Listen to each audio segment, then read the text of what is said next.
नमस्कार, आप देख रहे हैं एसपीएन 9 न्यूज और आपके साथ मैं हूं फिजा काजमी।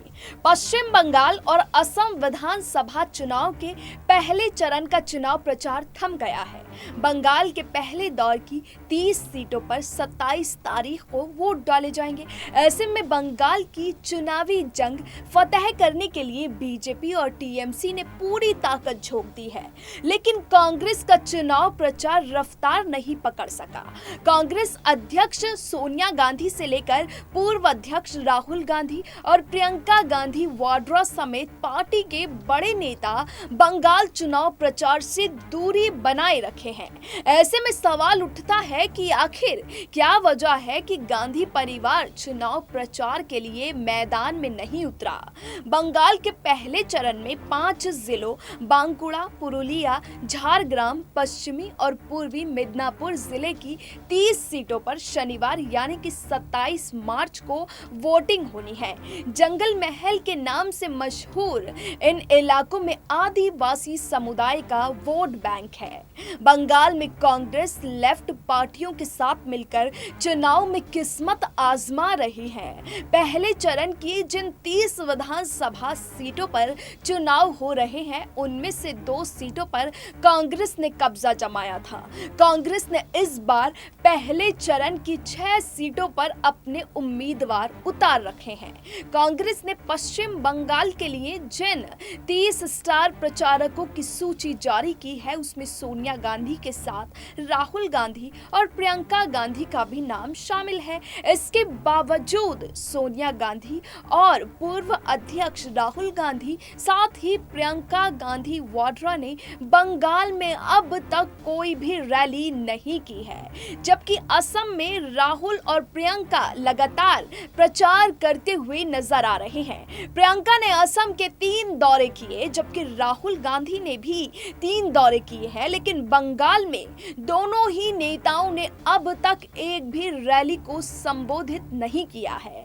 राहुल गांधी का सबसे ज्यादा फोकस फिलहाल दक्षिण भारत के केरल, तमिलनाडु और पुदुचेरी में हो रहे विधानसभा पर चुनाव को लेकर है। इसमें भी खासकर केरल को लेकर राहुल गांधी ज्यादा ही संजीदा हैं, जहां 140 सीटों पर एक साथ 6 अप्रैल को मतदान है। राहुल गांधी केरल के वायनाड से सांसद हैं। यही वजह है कि वो दूसरे राज्यों से कहीं ज्यादा केरल में प्रचार पर ध्यान लगा रहे हैं। यहाँ कांग्रेस की जीत और राहुल गांधी की प्रतिष्ठा जुड़ी हुई है।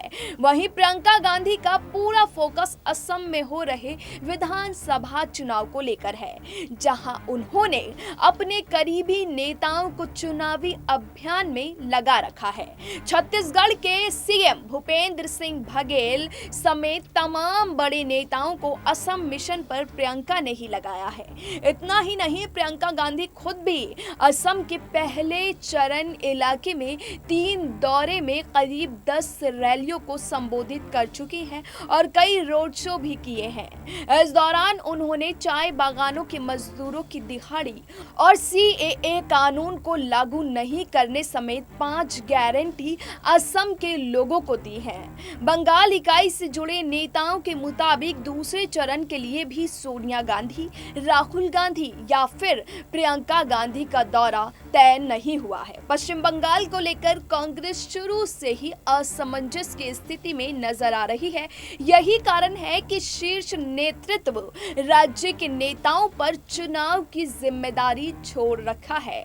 कांग्रेस के प्रदेश अध्यक्ष अधीर रंजन चौधरी ने चुनाव प्रचार की कमान संभाल रखी है। बंगाल चुनाव में समिति प्रचार कांग्रेस की रणनीति का हिस्सा माना जा रहा है। कांग्रेस पश्चिम बंगाल में लेफ्ट पार्टियों के साथ गठबंधन में चुनाव लड़ रही है, जब केरल में वो वाम मोर्चा के खिलाफ चुनाव मैदान में है।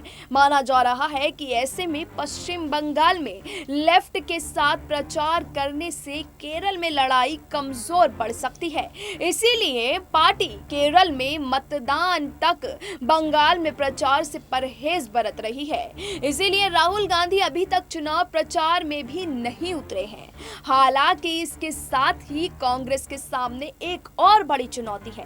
दरअसल बंगाल में कांग्रेस चुनाव को त्रिकोणीय नहीं बनाने देना चाहती। त्रिकोणीय संघर्ष होने पर बीजेपी विरोधी वोट का बंटवारा होगा और इसका सीधा फायदा बीजेपी को मिलने की संभावना है। यही वजह है कि कांग्रेस पूरे बंगाल के बजाय खुद को अपने मजबूत गढ़ मुर्शिदाबाद, मालदा और उत्तर दीनजापुर के इलाके तक ही सीमित रखे हुए है। इन क्षेत्रों में पार्टी की पकड़ मजबूत है और यहां से उसे जीत की उम्मीद भी दिखाई दे रही है। पश्चिम बंगाल विधानसभा चुनाव में यूपीए के कई घटक दल भी कांग्रेस के बजाय ममता बनर्जी की टीएमसी के समर्थन में खड़े हैं। आरजेडी से लेकर जेएमएम तक ने दीदी का साथ देने का ऐलान पहले ही कर दिया है। वहीं तेजस्वी यादव और हेमंत सोरेन ने सांप्रदायिक ताकतों के खिलाफ दीदी को मजबूत करने की बात कहकर अपना समर्थन टीएमसी को दे दिया। तो वहीं महाराष्ट्र में कांग्रेस के साथ सरकार में भागीदार शिवसेना और एनसीपी ने टीएमसी को समर्थन देने का फैसला कर दिया है। इससे चलते ही कांग्रेस पर दबाव बढ़ा है। ऐसे में कांग्रेस की भी कोशिश है कि उसके किसी कदम से टीएमसी की जीत की संभावना पर कोई असर नहीं पड़ना चाहिए। माना जा रहा है कि इसीलिए कांग्रेस अभी तक बंगाल में अपने चुनाव प्रचार को रफ्तार नहीं दे सकी है। हालांकि बंगाल में चुनाव का पहला चरण नजदीक आ गया है, लेकिन अभी तक कांग्रेस का चुनाव प्रचार रफ्तार नहीं पकड़ सका है। पार्टी के तमाम बड़े नेता चुनाव प्रचार से बाहर हैं। पूर्व अध्यक्ष राहुल गांधी ने कोई भी रैली अभी तक नहीं की है, जबकि असम में लगातार प्रचार वो कर रहे हैं। चुनाव में समिति प्रचार कांग्रेस की रणनीति का हिस्सा है। पार्टी पश्चिम बंगाल में वाम मोर्चा के साथ गठबंधन में चुनाव लड़ रही है, जब केरल में वो वाम मोर्चा के खिलाफ चुनावी मैदान में है। ऐसे में पश्चिम बंगाल में लेफ्ट के साथ प्रचार करने से केरल में लड़ाई कमजोर पड़ सकती है। इसीलिए पार्टी केरल में मतदान तक बंगाल में प्रचार से परहेज बरतती दिखाई दे रही है। इसके साथ कांग्रेस के सामने एक और चुनौती है। पार्टी चुनाव को त्रिकोणीय नहीं बनने दे चाहती। त्रिकोणीय संघर्ष होने से बीजेपी को सीधा फायदा होगा, वोटों का भी बंटवारा होगा। इसीलिए पार्टी खुद को अपने मजबूत गढ़ में साधना चाहती है। इसके साथ ही पार्टी लगातार प्रयास कर रही है कि वो आगे भी पश्चिम बंगाल में चुनावी रैली ना करे। पश्चिम बंगाल विधानसभा चुनाव में यूपीए के कई घटक दल तृणमूल कांग्रेस का समर्थन कर रहे हैं। इसमें भी कांग्रेस पर दबाव बढ़ा है।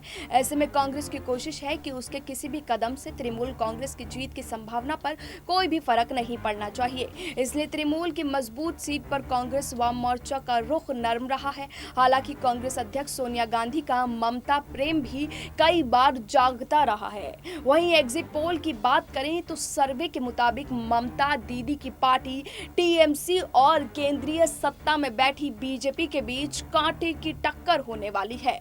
हालांकि दोनों में से किसी भी दल को बहुमत के आंकड़े मिलने के आसार नहीं जताए गए हैं। सर्वे के मुताबिक टीएमसी को 136 से 146 सीटें मिल सकती हैं, जबकि बीजेपी को 130 से 140 सीटें मिल सकती हैं।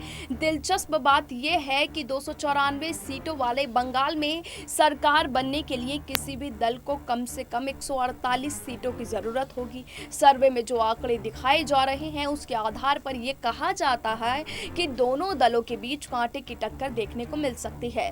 लेकिन लेफ्ट और कांग्रेस का हाल बुरा है। सर्वे में कहा गया है कि कांग्रेस प्लस लेफ्ट को 14 से 18 सीटें मिल सकती हैं, जबकि अन्य के खाते में 1 से 3 सीटें जा सकती हैं। इन आंकड़ों के आधार पर मानकर चले तो कांग्रेस लेफ्ट और आईएसएफ किंग मेकर की भूमिका में आ सकते हैं। लेकिन ये तो खैर आगामी चुनाव के नतीजे ही बताएंगे कि बंगाल की राजनीति में सत्ता की कुर्सी पर कौन होता है काबिज। फिलहाल अभी के लिए इतना ही, लेकिन देश और दुनिया की तमाम बाकी खबरों के लिए आप जुड़े रहिए SPN9 न्यूज के साथ।